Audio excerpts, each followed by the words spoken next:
ओम तत्सदिति परमात्मने नमः। सच्चिदानंद रूपाय विश्वोत्पत्त्यादि हेतवे तापत्रय विनाशाय श्रीकृष्णाय वयं नमः। ओम पार्थाय प्रतिबोधतां भगवता नारायण स्वयं व्यासेन ग्रथितां पुराण मुनिना मध्ये महाभारतम् अद्वैतमृतवर्षम् भगवती अष्टादशाध्यायिनी अमृतामनुसन्धामि भगवती गीते बोधेषु सर्वमंगलकारिणी सर्वसंशय निवारिणी सर्वार्थप्रदायिनी वसो मम हृदय। गीता माता का स्नेह लेकर के, इस व्यासपीठ से आशीर्वाद लेकर के आज हम गीतोपनिषद का अध्याय 12 भक्ति योग के तृतीय सोपान पर चर्चा लेते हैं। इस अवसर पर गीता ज्ञान गोष्ठी में उपस्थित श्रद्धालुजन आप सभी को मंगल भाव अर्पित करता हूँ कि गीता जी का यह मंत्र जो भगवान कृष्ण ने अध्याय 8 के 14वें श्लोक में कहा है कि मुझ में नित्ययुक्त स्मरण ही मेरी प्राप्ति को सुलभ बना देगा, आप सब में यह मंत्र प्रतिष्ठित हो जाए। मंत्र है अनन्यास अन्य चेता है सततम यू माम स्मृति नित्यसा तस्याहम सुलभा पार्थ नित्य युक्त से योगिना। जो मुझसे मेरे विचारों से मेरे शास्त्रों से योग करता है, अनन्य भाव से मन में स्मरण बनाए रखता है अपने कर्म आरूढ़ी में, ऐसा साधक मेरे परम स्वरूप को जल्दी प्राप्त कर लेता है। अर्थात बंधु, जीवन रहते परम आनंद स्वरूप का अनुभव सुलभ कराने का तरीका बताया गया है कि प्रतिदिन श्री कृष्ण के उपदेशों का सत्संग करें।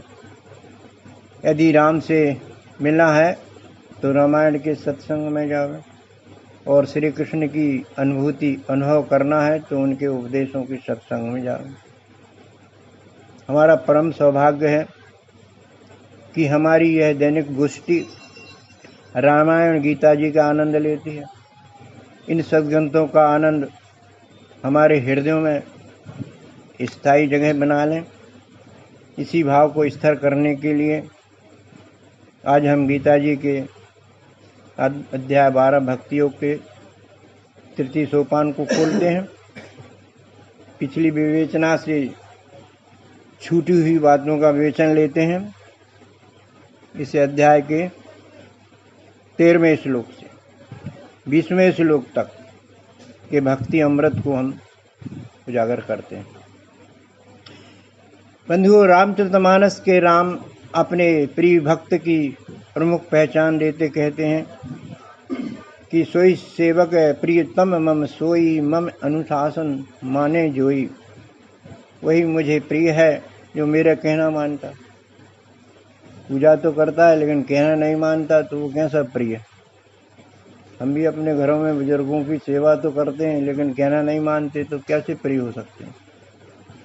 तो संतान तो पिता को वही प्रिय होती जो उनका अनुशासन मानती है, उनका सम्मान देती है। और अनुशासन की बात आती है जहाँ तक भगवान खुद कहते हैं कि निर्मल मन जन सो मोहि पावा मोहि कपट छल छिद्र न भावा। कोई हो निर्मल मन वाला व्यक्ति सबको पसंद आता है। भगवान ने स्पष्ट कहा है कि कपट, छल, द्वेष, दोष दर्शन आदि बातों के लिए हुए व्यक्ति तो मेरी शरण में आ नहीं पाएगा। आएगा तो उसको मेरा ब्रह्म ज्ञान जो है धारण नहीं हो पाएगा। परमात्मा के अष्टम अवतार ने अपने उपदेशों से गीता ग्रंथ में निर्माल्य मन बुद्धि पर अध्यात्म का वर्षण किया है। अध्याय 12 में उन्होंने हम श्रद्धालु पाठकों श्रोताओं के लिए अपनी आचरणी सुधारने के लिए 33 सेवा सूत्र भक्ति योग में कहे, जिन पर चलकर हम भगवान के कार्य धर्म संस्थापन में सहयोग कर सकते हैं और भगवान के प्रिय भक्त बन सकते हैं। अध्याय 18 के 69वें श्लोक में भगवान कह देते हैं कि यह इमं परमं गुहं मद भक्तेषु अभिधास्यति भक्ति मयि पराम कृत्वा मामे येष्यति असंशया। मुझे प्राप्त करने का परम सूत्र भगवान ने कहा कि जो मेरे इस गोपनीय गीता रूपी रहस्यमय ज्ञान को उद्घाटित करेगा लोगों में, वह मेरा परम भक्त, परम प्रेमी भक्त है, जो पराभक्ति प्राप्त करके मेरे परम पद को प्राप्त कर लेगा। बंधुओं, परमात्मा के प्रिय कार्य करने वाले उनके प्रिय भक्तों के लक्षणों को हम समझते हैं 13वें श्लोक से। अद्वेष्ट सर्वभूतानां मैत्रे करुणे विचा निर्ममो निरंकारा स्वं सुख दुख क्षमी। इस श्लोक में 7 सदाचरणों के धारक भक्तों की बात कही गई है, जो सबसे अद्वेष्ट व्यवहार करते हैं, आत्म व्यवहार करते हैं, मैत्रीपूर्ण करुणामयी दृष्टि से व्यवहार करते हैं, निरंकारी होकर के, निर्मम होकर के, सुख दुख में समान होकर के, क्षमी भाव को रखते हुए जो व्यवहार करते हैं, ऐसे भक्त मुझे बहुत पसंद आते हैं। भावार्थ यह है कि भगवान के प्रिय भक्त में तो विश्व प्रेम का समुद्र होता है। अस्थि रूप निश्चय के समुद्र में आत्म प्रेमी रूपी जल लावालब भरा रहता है। इसलिए ऐसे भक्तों में तेरे मेरे की द्वेषता शून्य रहती है। संस्कृत का श्लोक आपने स्टूडेंट लाइफ में पढ़ा होगा। अयम निजः परो वेत्ति गणनाम लघु चेतसाम उदार चरिता नाम तू वसुदेव कुटुंबकम। ये मेरा है, ये तेरा है, इस प्रकार की गणना लघु यानी छोटी बुद्धि वाले करते हैं, परंतु उदार चरित्र वालों के लिए तो ये पृथ्वी ही कुटुंब का रूप रहती है। केवल मेरा परिवार ही नहीं, देश विश्व ही नहीं, पूरी पृथ्वी उनका कुटुंब होती है। ये इतना बड़ा विशाल दायरा इन भक्तों का होता है। बंधुओं, सर्वभावी समदृष्टि व्यक्ति सभी को अपना सहोदर मानता है। कोई भी कार्य करते समय उसे यह लगता है कि कोई अदृश्य शक्ति मुझे देख रही है। जो सर्व के लिए निष्पक्ष है, सर्व के लिए दयालु है और बुरों के लिए निष्पक्ष कर्मदंडी भी है। यही परमेश्वर का परम न्याय है, उसकी परम दया है। सामान्यतः द्वेष की बात आती है। द्वेष दूसरों की किसी भी प्रकार की उन्नति पर ईर्ष्या करना, जलना, कुढ़ना होता है। यह भाव द्वैती भाव है। इस द्वैती द्वेष अपनी कोई कमी या नाकामयाबी या निठल्लेपन के कारण उत्पन्न होता है। व्यष्टि अहंकार, नकारात्मकता, दोष दर्शन वृत्ति और असंतुष्टि, इन चारों की खलमंडली सभी से द्वेषरत करती है। स्वभाव ही उनका ऐसा हो जाता है। इस द्वैतमल का तिरोहण तो समष्टि अहंकार से ही संभव है। समष्टि अहंकार माने आत्मभाव, विश्वभाव, मेरा ही रूप सब में देखना है, सब मेरा ही रूप है, तो जान रहे भय ना है और द्वेष भी ना है। और व्यष्टि अहंकार है, उसमें सब मेरे सेवक हैं, मैं सबका मालिक हूँ। हाँ, और समष्टि अहंकार है, मैं सबका माने चराचर विश्व परमात्मा का सेवक हूँ और सबका मालिक तो वही एक परमेश्वर है।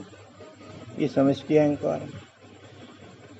अब इस श्लोक में आया दूसरा पद समूह है कि मैत्री करुण एव चा। कहा गया है। मित्र मी धन त्रा, मी माने मिलकर, त्रा माने समस्या का हल करना। मिलकर जो समस्या का हल करे वह मित्र है। अर्थात एक दूसरे के सुख दुख में संवेदी रहें। आत्मनिश्चयी व्यक्ति तो समस्त प्राणियों का हित ही सोचता है। यथाशक्ति भला करने का उसका स्वभाव होता है, आदत ही होती है। और यदि मन में स्वभाव में करुणा माने दया नहीं है तो ना मित्रता सिद्ध हो सकती और ना द्वेष ही खत्म होगा। इसलिए तुलसी कहते हैं, दया धर्म का मूल है, पाप मूल अभिमान। तुलसी दया न छोड़िए जब तक तन में प्राण। दया माने संवेदनशीलता।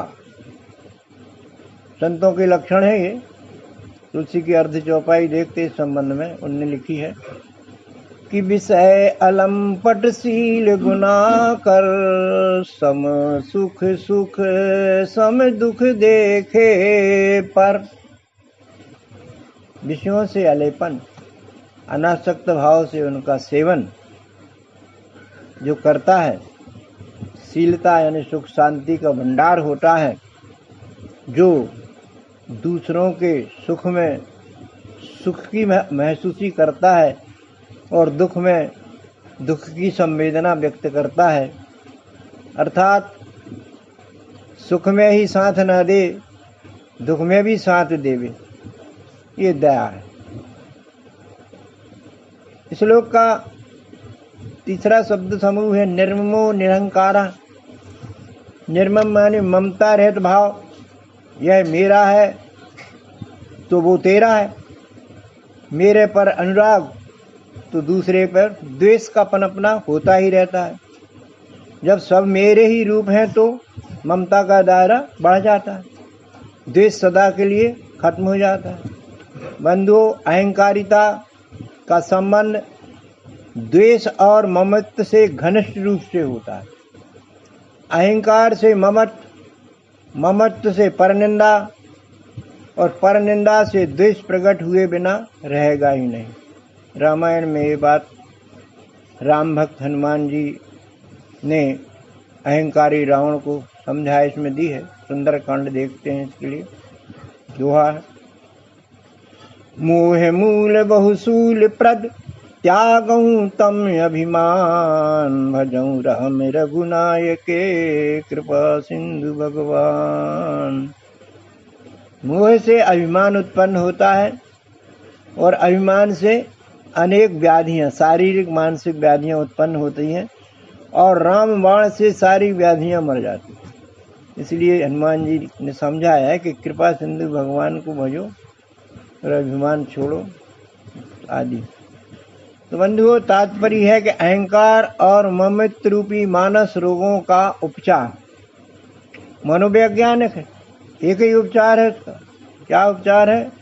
अध्यात्म ज्ञान और सद्गुरु समर्पण, इन दोनों का समुचित उपचार है। श्लोक 13वें का चौथा पद समूह है सम सुख दुख क्षमी का। हम भावार्थ देखते हैं, लक्ष्यार्थ निकालते हैं।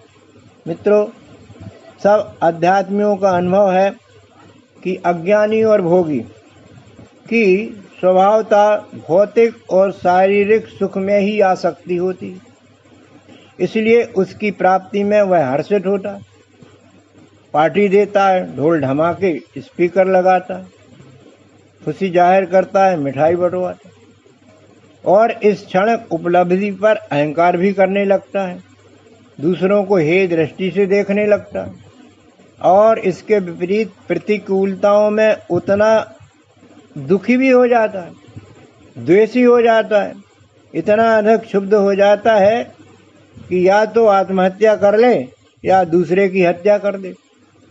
परंतु ज्ञानी और योगी सुख दुख जैसे अन्य द्वंद्वों में भी सम रहता है, दोनों में उसकी आसक्ति नहीं होती, सबसे उदासीन होकर के व्यवहार करता है। कबीर साहब ने स्पष्ट कह दिया अपने साधकों से, सुख आए तो हंसना क्या, कुछ दुख आए तो रोना क्या, तू तो पूर्ण ब्रह्म है, इस समझ को खोना क्या। तू तो पूर्ण ब्रह्म है, इस समझ को खोना क्या। तात्पर्य कि द्वंद्वों का जीवन में आना तो निश्चित है, पर ये सभी आने जाने वाले होते हैं। समभाव से दोनों का स्वागत करना चाहिए, अर्थात दोनों से प्रभावित नहीं होना चाहिए। गुरु वशिष्ठ जी राम वनगमन प्रसंग में दशरथ जी को धीरज समझाते हुए कहते हैं, तुलसी चौपाई लिख देते हैं। कैसी चौपाई? सुख हर सही जड़ दुख बिल खाही, दो समधीर धरऊ मन माही। धीरज धरऊ विवेक विचारी, छाड़ेऊ सोच सकल हितकारी। छाड़ेऊ सोच सकल हितकारी। सोच करना ठीक नहीं है प्रभु। एक बात बताएं कि जो नासमझ अज्ञानी लोग होते हैं वो प्रसन्न होते हैं सुख प्राप्त होने पर, और समझदार बुद्धिमान व्यक्ति जो है वो धीरज रखते हैं। विपरीत परिस्थितियों में, अनुकूल परिस्थितियों में धैर्य नहीं खोते हैं। आप तो धैर्यवान हैं, धीरज रखिए, विवेक जागृत कीजिए, सकल सोचों को छोड़ दीजिए। इस तरह का निवेदन वशिष्ठ जी करते हैं। कहते हैं कि जो होना है वही हो रहा है, और श्री राम जी का वनगमन भी कोई हित को लेकर हुआ है, ऐसा वशिष्ठ जी ने दशरथ जी को समझाया, इसमें कहा था। अर्थात जीवन में आई अनुकूलताओं को या प्रतिकूलताओं को, संयोगों को या वियोगों को सहन करके निकाल देना चाहिए। यही समझदारी है, यही बुद्धिमान। श्री कृष्ण जी अर्जुन को उपदेशित करते हैं 2:14,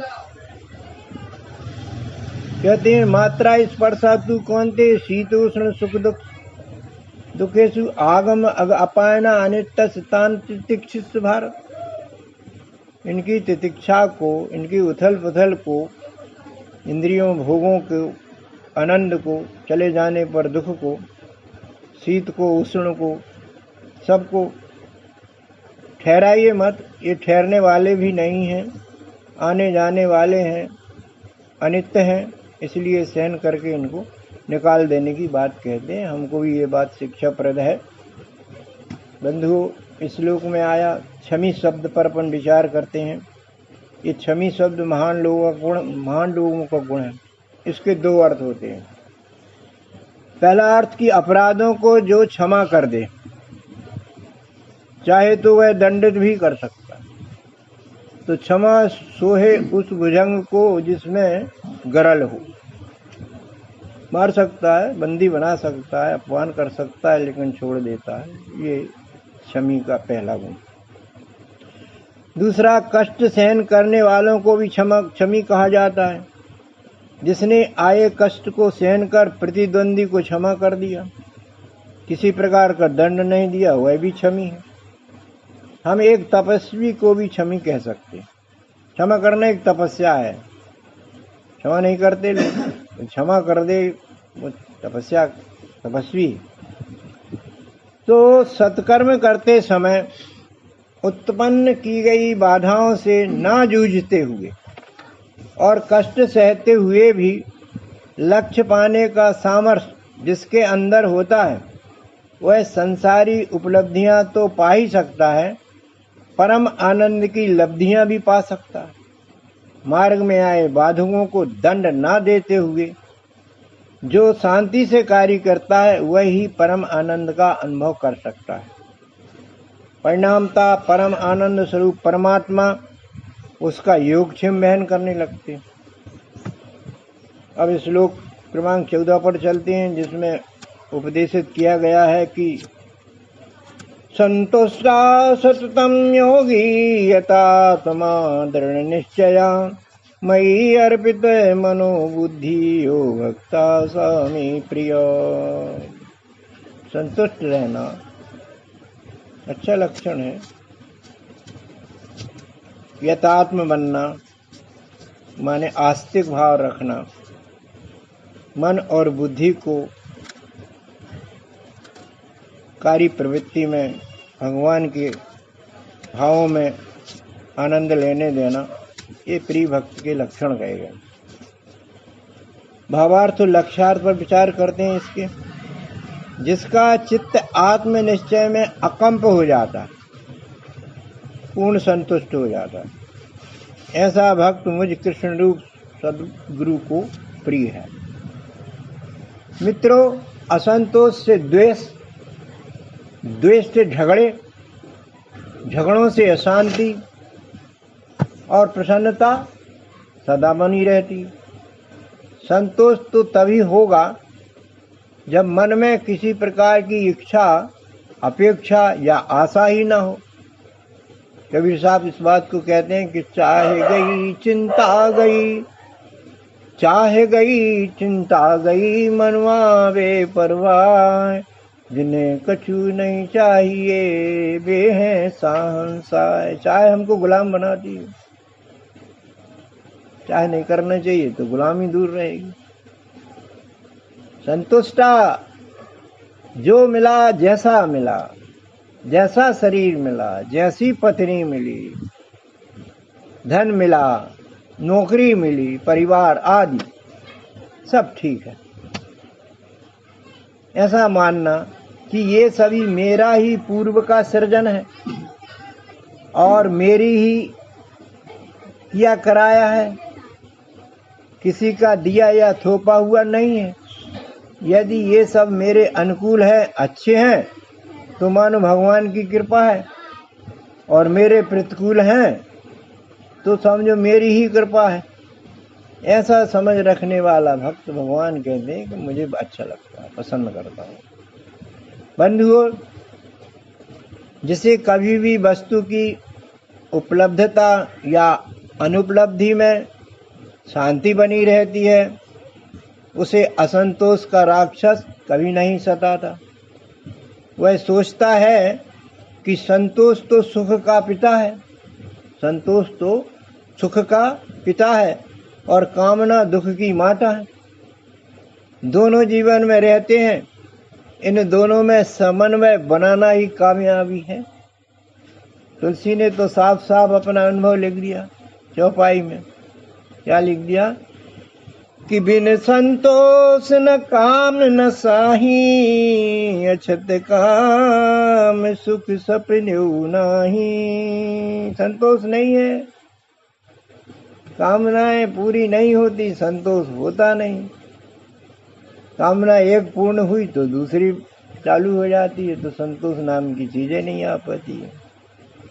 तो संतोष रख लें, कामनाएं समाप्त हो जाएं या कम हो जाएं तो कुछ सुख का अनुभव होने लगता है।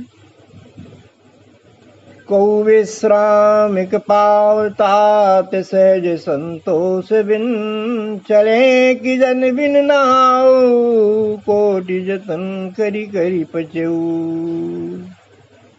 विश्राम नहीं मिल सकता बिना संतोष के, तुलसीदास जी ने गारंटी ली। बिना जल के नाव नहीं चल सकती है, इसी प्रकार से बिना संतोष के कभी विश्राम नहीं मिल सकता। असंतुष्ट व्यक्ति को रात में नींद भी नहीं आ सकती पूरी, और संतुष्ट होकर सोता है तो पूरी रात आनंद से सोता है। तो असंतोष को कोई पसंद नहीं करता। शांत चाहते तो सब हैं, मगर अपने कार्यक्रमों से संतोष असंतोष मिलते हैं। तो बंधुओं, संसारी सामान्य मनुष्यों को जो उपलब्धियों पर संतोष होता है वह क्षणिक होता है। जिस कामना की पूर्ति से उसको जो संतोष होता है, उसी की पूर्ति न होने पर असंतोष हो जाता है, इसलिए वह सदा संतुष्ट रह नहीं पाता। और आत्मयोगी तो सदैव संतुष्ट रहता है, स्वभाव ही उसका संतोषी बन जाता है। इस कारण असंतोष को पनपने का कहीं मौका ही नहीं मिलता है। अध्याय 4 श्लोक 22 बढ़िया बात बताता है कि यदीक्षा लाभ संतुष्टा, द्वंद्वातीत विमत्सरा, समा सिद्धि असिद्ध्यो सा कृत्वा अपि न निबध्यते। यदि इच्छा ने अपने सत प्रयत्नों से अपने अधिकार के अंदर कर्तव्यों से जो मिल जाता है उसमें संतुष्ट रहना सीखना चाहिए। इसमें क्या होता है, किसी से द्वेष भाव नहीं पनपता है, और मिल गया सिद्धि हो गई या नहीं मिला हानि हो गई तो उसमें समझौता कर रहना चाहिए। ऐसा करते हुए जो भी काम किया जाता है भगवान कहते हैं वो बंधन में नहीं पड़ता। अब हम इस श्लोक में आए यथात्मा और दृढ़ निश्चय शब्दों के भावार्थ करते। यथात्मा माने जिस साधक का मन इंद्रियों सहित बुद्धि द्वारा जीता हुआ होता है, आत्मगामी होता है, ऐसे साधक को यथात्मा कहा जाता है। इन साधकों में किसी भी प्रकार के दुर्गुणों दुराचारों को पनपने की संभावना नहीं रहती। इनकी बुद्धि प्रज्ञा बुद्धि बन जाती है, दृढ़ निश्चयी बुद्धि बन जाती है। गीता के 2:57 पर वह चलने लगता है। 2:57 क्या कहता है, या सर्वत्र अनभिस्नेहा तत तत प्राप्य शुभाशुभम ना अभिनंदति ना द्वेष्टि तस्य प्रज्ञा प्रतिष्ठिता। सबसे उदासीन व्यवहार करने की बात इसमें कही गई है। अनासक्त व्यवहार करना, कर्तव्य व्यवहार करना, ये उदासीन व्यवहार कहा जाता है। शुभ अशुभ में उदासीन होने की बात यहाँ कही गई है। ना अभिनंदति ना द्वेष्टि, ना राग है ना द्वेष है। ऐसे व्यक्ति की प्रज्ञा प्रतिष्ठित प्रज्ञा कहलाती है, स्थिर बुद्धि कहलाती है।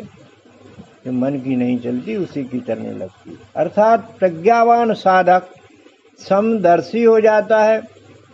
उसकी मन इंद्रियां बुद्धि सभी मुझ में अर्पण देती काम करती हैं। वह शास्त्रानुकूल मेरी आज्ञानुसार कार्य करता है। ऐसा भक्त मुझे बहुत प्यारा लगता है।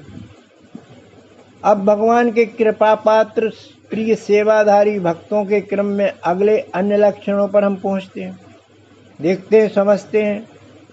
12वें इसी अध्याय के 15वां श्लोक में क्या कहा है, व्यास मुनि ने क्या लिख दिया है कि यस्मात् न उद्विजते लोका लोकात् न उद्विजते चया हर्षमर्ष भय उद्वेगै मुक्त यह सच में प्रिय।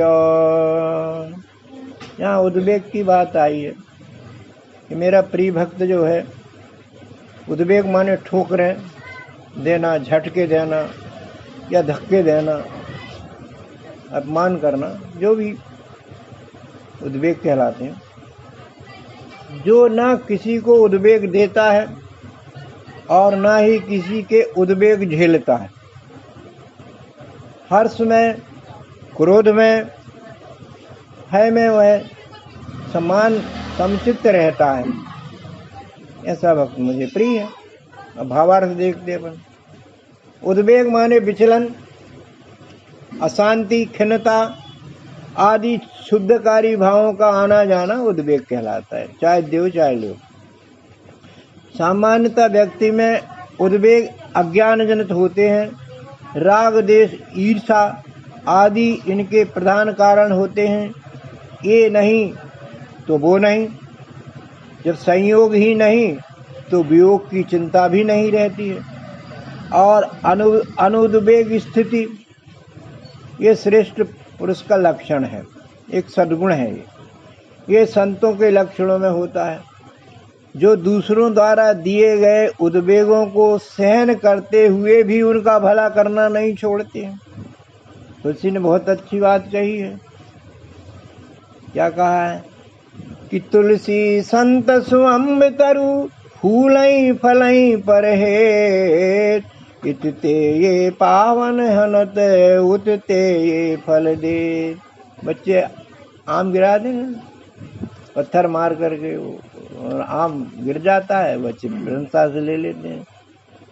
आम माने सुअम्ब माने ये संत के लक्षणों में आया है। परोपकार वचन मन काया संत सहज स्वभाव खगराया। परोपकार तो मन से, वचन से, वाणी से, क्रिया से संतों के स्वभाव में रहता है। जो सही दुख पर छिद्र दुरावा, बंदनी जय जग जस पावा। जो सहन करके, दुखों को सहन करके दूसरे के दोषों को दूर करता है, ऐसा व्यक्ति वंदनीय है और इसी को संत भी कहा जाता है। तो बंधुओं, इस अद्वेगी स्वभाव के कारण मेरा प्रिय भक्त ना तो स्वयं ही और ना किसी से विचलित होता है। सिद्धि में हर्षता नहीं, असिद्धि में खिन्नता नहीं, क्रोध से तो बोध सहित बच जाता है। अनुद्वेग की स्थिति हमारे शरीरस्थ अंगों में देखें। ये अंग हैं आंख, नाक, कान, जिह्वा आदि। आपस से कभी परेशान नहीं होते हैं। ये तो अपने कार्य के अभ्यास से बहुत कुशल हो जाते हैं, आपस में कार्य बदलते भी नहीं हैं। ऐसा क्यों? एक सोच का विषय है। क्योंकि ये सभी एक शरीर से जुड़े हैं, इनका परस्पर आत्मीय संबंध है। ये शरीर से हैं और शरीर के लिए समर्पित हैं, इसलिए इनमें झगड़ा झांसा कभी होता ही नहीं है। बंधुओं, इनमें हर्ष या अमर्ष, ईर्षा, क्रोध आदि का प्रश्न ही नहीं उठता है। ये दुर्गुण तो अन्य की सत्ता में रहते हैं। द्वैत भाव इनका जरक होता है और ये दूसरों पर ही उभरते हैं, और दूसरे जब अपने हो जाते हैं, माने अनन्य भाव आने पर अनुद्वेग स्थिति आ जाती है, तो ईर्षा, भय, हर्ष आदि जन्मित हो ही नहीं पाते। ऐसे प्रिय भक्त को ये भिन्न भिन्न दिखने वाला जगत अभिन्न विश्व रूप दिखना शुरू हो जाता है। वह जीवन रहते जीवन मुक्ति पा जाता है। इस भाव को शिव जी पार्वती से रामचरितमानस में कहते हैं कि उमाज राम चरण रति, विगत काम मद क्रोध, निज प्रभु मैं देखहीं जगति, कासन करहीं विरोध। जो भगवान में संपूर्ण विश्व में जगत को देखता है, अपना स्वरूप देखता है, वह किसी से विरोध नहीं करता। आत्मरूप में विरोध होता ही नहीं।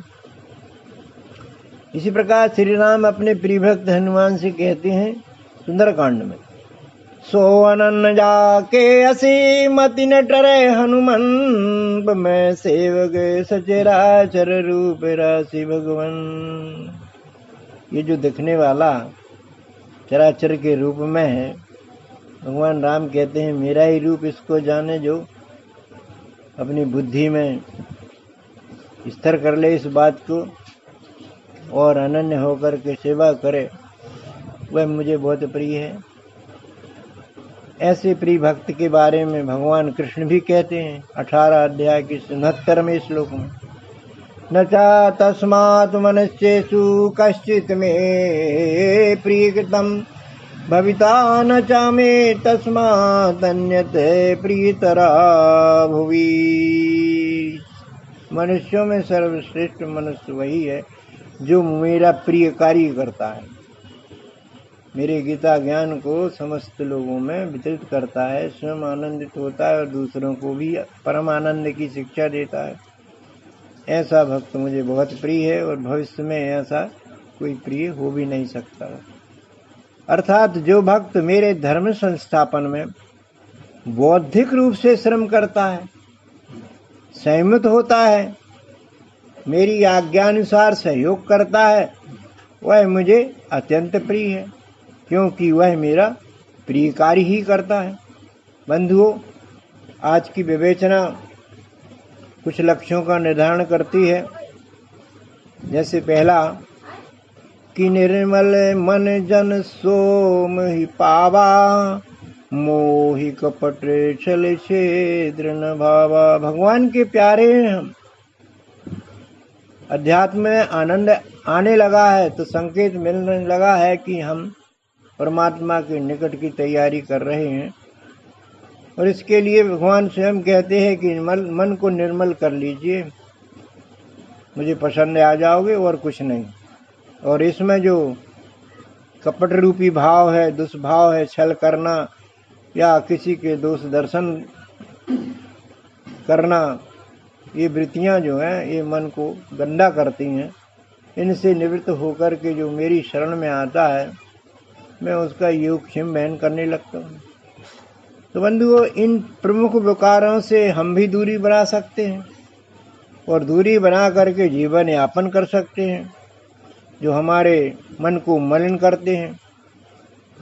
और कुछ अन्य अवांछनीय भाव भी चर्चा के योग्य हैं। जो अवांछनीय है हमारे अंदर है तो उनको हटा सकते हैं। विचार करते हैं, जैसे द्वेष दूसरे से होता है, ममता अपने से होती है, अपनों से, और अहंकार स्वयं से। स्वामी भाव, मैं स्वामी हूँ, मालिक हूँ, विधाता हूँ। अधैर्य का लक्षण विकंपित मन, अधैर्य का लक्षण है विकंपित मन। कुछ आज सोचा, थोड़ी देर में दूसरा सोचा, तीसरे कुछ सोचा, कुछ सोचे नहीं पाए, वो कहलाता अधैर्य का लक्षण। और नास्तिक भाव, परम शक्ति में विश्वास न करना। जब परम शक्ति में विश्वास नहीं करते, वो लोग अपनी शक्ति में विश्वास करते, ये अहंकार कहलाता है। नास्तिक भावों में ये चीज होती है। और आस्तिक भाव वाले अपना कुछ नहीं, सब भगवान का समर्पित करके काम करते हैं, तो सरल सीधे बने रहते हैं। तो बंधुओं, इन द्वेषों को, इन दोषों को पहले हम पहचानें कि ये हमारे अंदर कहाँ काम कर रहे हैं। पहचान नहीं है तो हटा नहीं पाएंगे। और इनकी पहचान बहुत सरल है। क्या है? यदि जीवन में अशांति मौजूद है, लालसा कम नहीं हुई है, असंतुष्टि सदा बनी है और प्रतिकूलताएं नित्य जारी हैं, 1 फुट जोड़ रहे हैं 3 फुट टूट रही है, प्रतिकूलताएं नित्य जारी हैं, तो पक्के में समझो कि मलिनता से हमें प्रायम है। इनको हम पहचान नहीं रहे, तो इनकी पहचान करें, उनको संयमित करने में ढील ना दें। इनकी औषधि सिर्फ एक ही है, बहुत सरल औषधि। अध्यात्म की जीवन में आसक्ति बढ़ा लें। सत्संगों में, ग्रंथों के अध्ययन में आसक्ति बढ़ गई तो वहाँ जो है संसारी अनासक्ति होने लगेगी।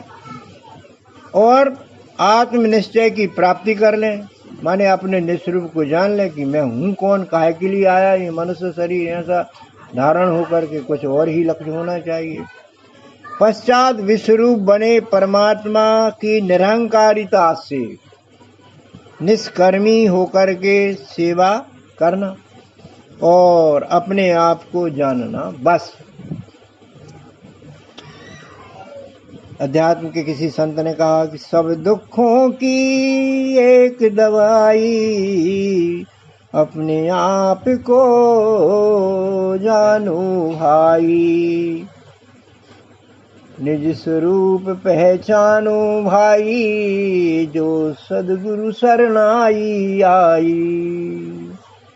अन्य जगह से ये नहीं पाई और ये सब साधन से नहीं होई, बिन हरि कृपा पाए नहीं कोई, बिन हरि कृपा पाए नहीं। और हरि की कृपा कब होगी? जब हमारी कृपा होगी, जब हरि की कृपा होगी। जब साधक शुद्ध होगा तो शुद्ध साधन मिल जाएंगे उसको, और शुद्ध रूप परमात्मा मिल जाएंगे। तो है सब पूरा हमारे शरीर के साधनों से, मन बुद्धि से, विशेष रूप से इनके दायित्व बनते हैं कि ब्रह्म लब्धि का आनंद दिलावें और इस मनुष्य तन का उद्धार कर लें। इन्हीं मंगल भावों के साथ में विश्राम लेते हैं। बोलो सद्गुरु भगवान की, विश्वरूप परमात्मा की। ओम शांति शांति शांति। पूरा होगा 40 मिनट।